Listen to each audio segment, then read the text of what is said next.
Magandang araw, ngayon po ay Monday.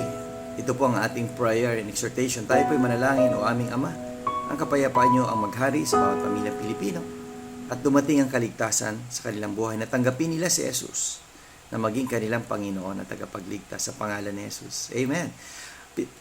Strong exhortation from the book of 1 Thessalonians chapter 1 and verse 7. So that you were ensamples to all that believe in Macedonia and Achaia. Well, sila po yung halimbawa sa paglilingkod sa Diyos.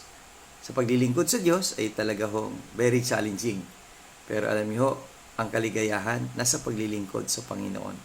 Kaya nga kung ikaw ay tumanggap na sa Panginoon Kristo at sumunod na sa tubig ng bautismo at bahagi na ng isang gawain, ay sama-sama tayo maglingkod sa Diyos.